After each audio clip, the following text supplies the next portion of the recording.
Okay, now just squeeze this question somewhere there, because it's actually it's mostly about you having an understanding sort of what's going on there. So guys, when this object moves or slides from A to B, my question to you uh, is it increasing in terms of velocity or speed, or is it decreasing? That's the question that I'm asking you guys.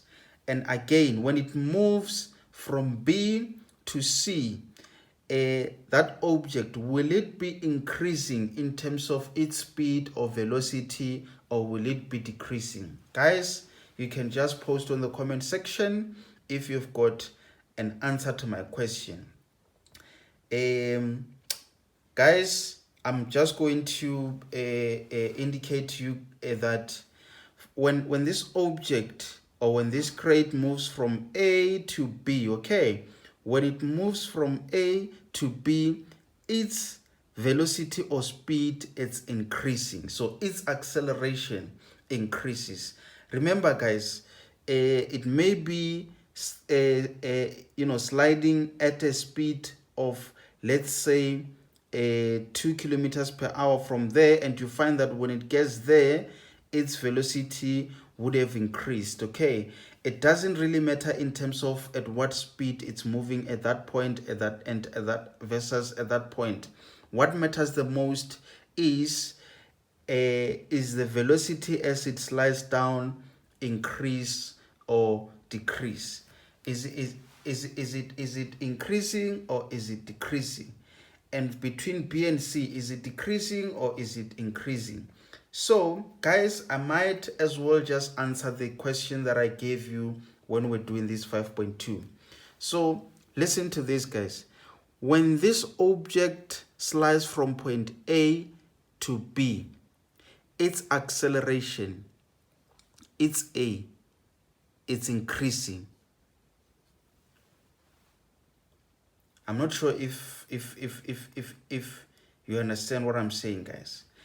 When this object slides from A to B, okay, its acceleration is increasing. What does it mean? It means its velocity is increasing as it moves from A to B. So that means if at that point it was 10 meters per second, when it gets to that point, it will be over 10 meters per second. Let's say maybe 20 meters per second. Why is it increasing? It's because there's no frictional force. Okay, it's because there's no frictional force which is acting in the opposite direction in which that object is moving.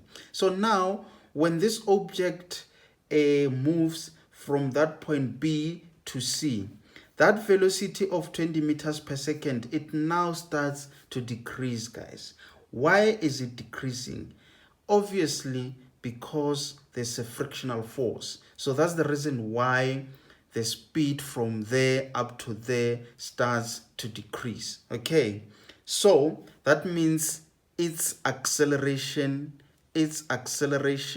decreases. Let me just try a different marker. So guys, its acceleration decreases. Okay, why is it decreasing? Because there's a frictional force. Okay, there's force of friction between B and C. What does it mean in terms of its velocity? Its velocity is also decreasing. Okay, so guys, this is where we now have a deceleration. Okay, which is, it should be the opposite of acceleration. So it's either an object, it's accelerating. That means that's when you're driving a car and you're stepping on an accelerator. Obviously, that means you're increasing the speed. When you increase the speed, what happens? You increase the acceleration. Okay, that means the velocity final minus the velocity initial over time between the point where you covered a distance from initial velocity to final velocity has increased. Okay, remember the formula for acceleration, it's A, it's equals to V final minus V initial over time.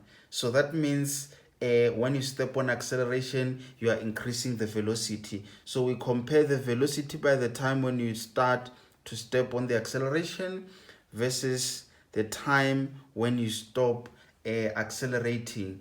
Over that period of time, we can make use of that information to calculate your acceleration. Okay, so guys, when you now step on the brakes, what happens to the car? When you step on the brake, it starts to slow down. Okay, so it's more like this: the brake acts as a force which is acting in the opposite direction of the direction in which the object is moving. Okay, so what it does, it reduces the speed of the vehicle. So now what happens to the acceleration? Does it increase? No. What does it do? It decreases. So that's why I'm saying when you increase the speed or the velocity of an object, you are accelerating. When you decrease, you are decelerating. Okay, can you just consult with your teacher if the word deceleration exists, or if the word decelerating refers to what I'm talking about. So guys, if this object is moving between A and B, what happens to its acceleration? Is it accelerating, or what happens? It's obviously decelerating. I've just explained. So in answering the question says write down the direction of the acceleration of the crate while it slows down from B to C. I hope at this stage you now understand that this object slows between B and C and why it's slowing down. I assume at this stage you fully understand. So now they just want you to write down the direction of the acceleration, and you just write only up the slope or down the slope.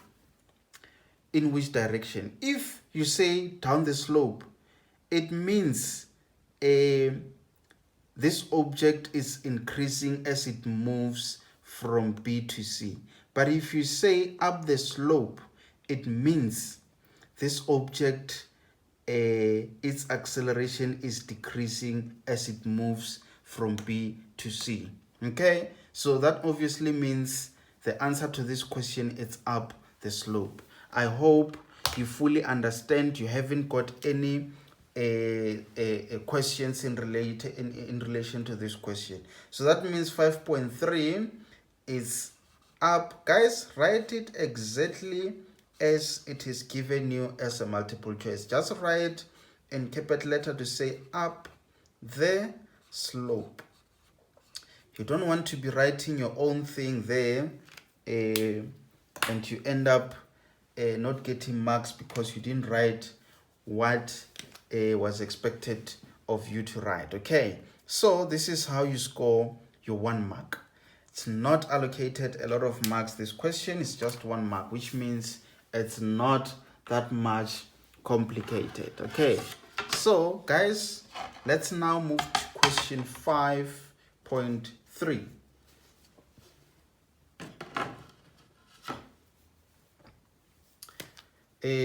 No, it's 5.4.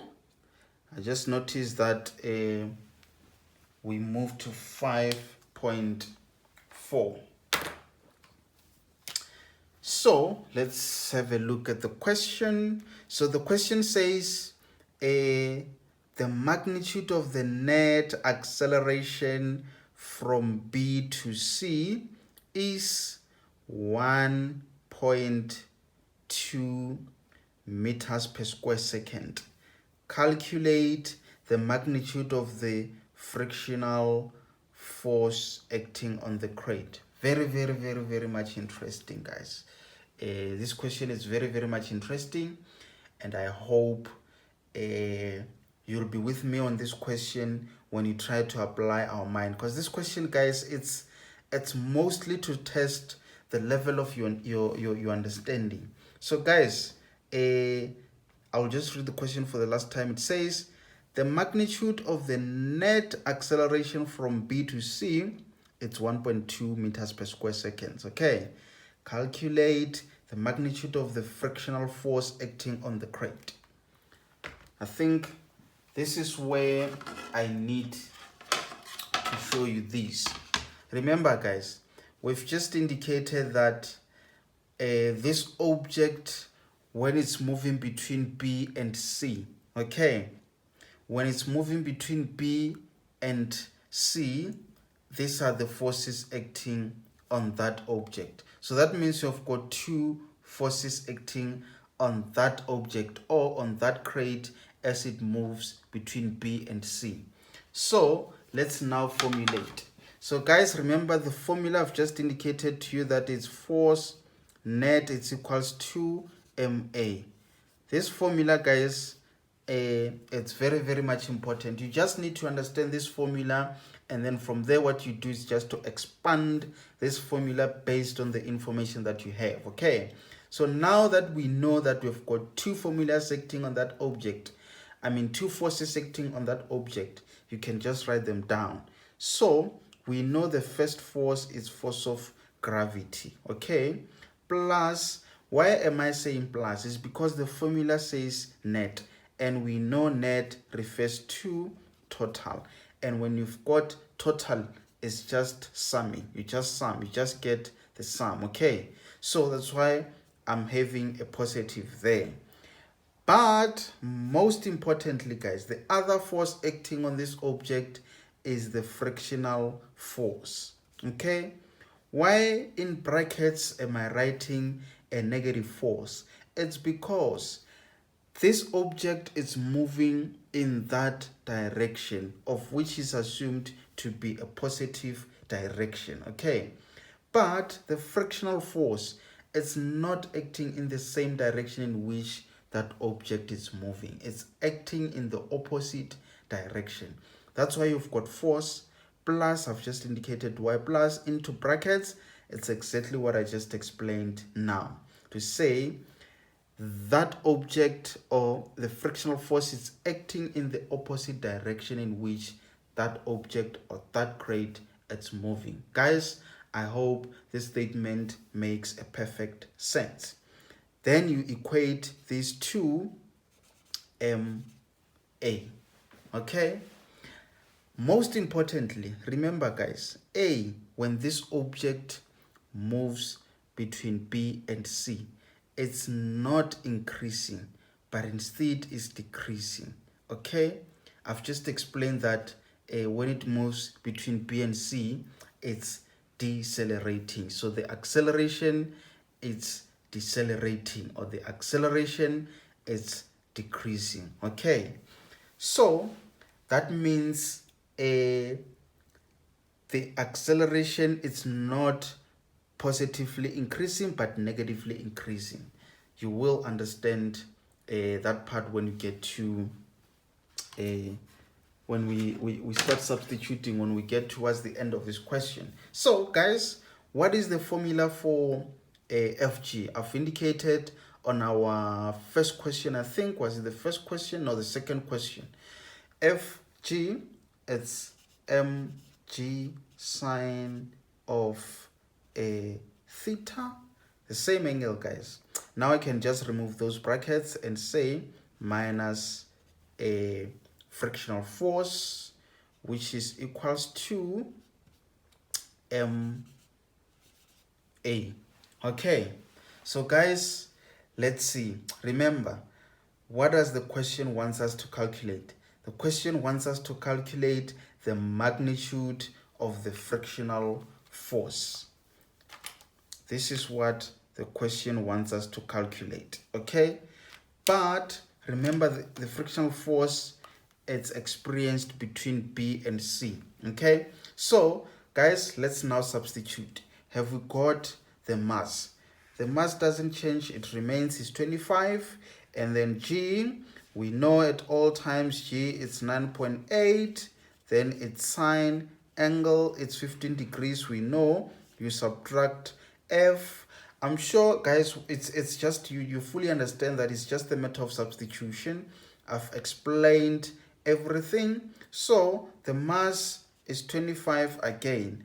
But I feel like this A, it should be negative 1.2, guys. Where did I get that 1.2?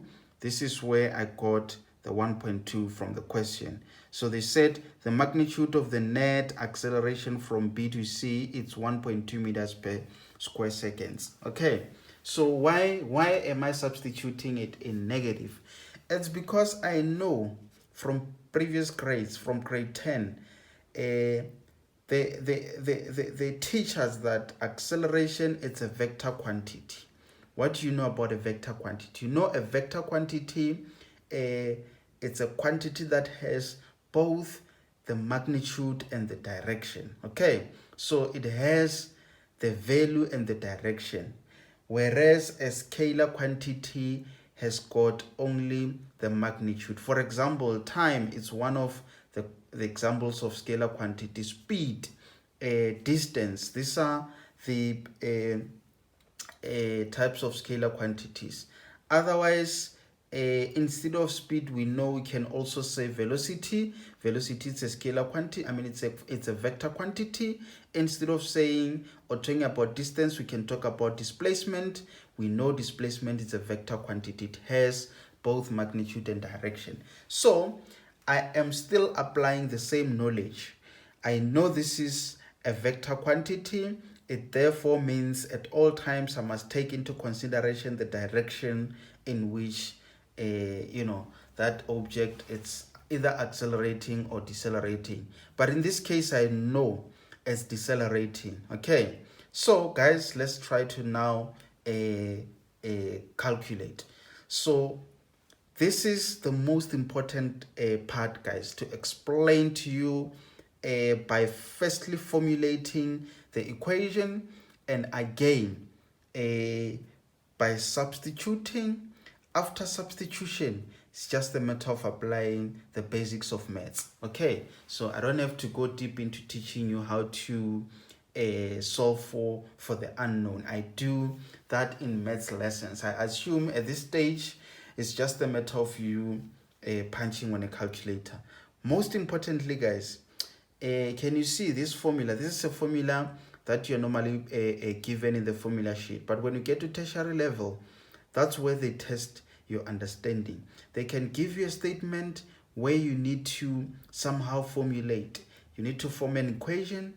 After forming an equation, you need to be able to substitute based on the given statement. So all of that information, guys, or for you to be able to formulate, this is where you start. This is the starting point of training you on how to think, analyze, derive equations and solve problems. Okay, so guys, it's very, very much important that you try by all means to read the statements, try to draw the diagrams if necessary based on the given statements, and again be able to select the right formulas to use. Then this is your tool for this question, and again be able to expand the formula, the correct formula that you've chosen, and again be able to interpret what you've just expanded, just like what I'm saying here. So guys, I hope I'm right with this question, because based on the information that I've provided, I feel like I'm confident that this is the right approach. Okay, and again, guys, it doesn't necessarily mean that this is the only way of doing this question. In case if your teacher teaches you a different method of doing this question,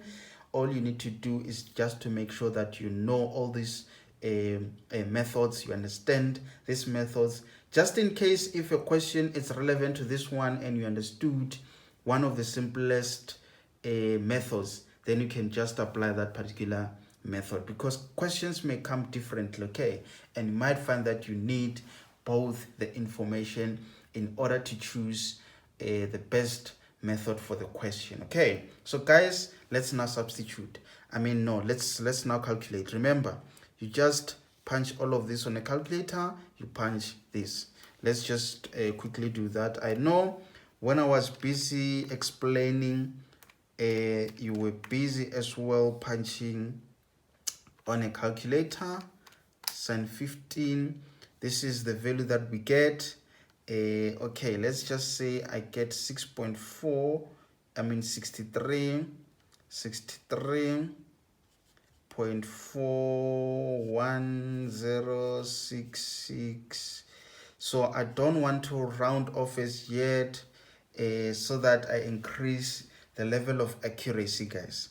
Then it's minus f. What is that?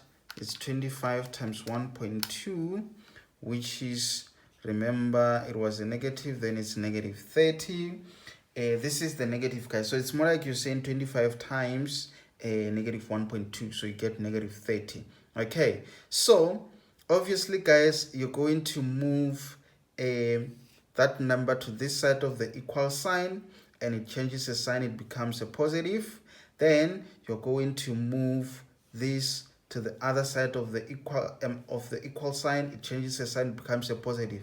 So that means frictional force will be equals to 30 plus that number. So it's 30 plus 63.41066. Let's see what answer we get.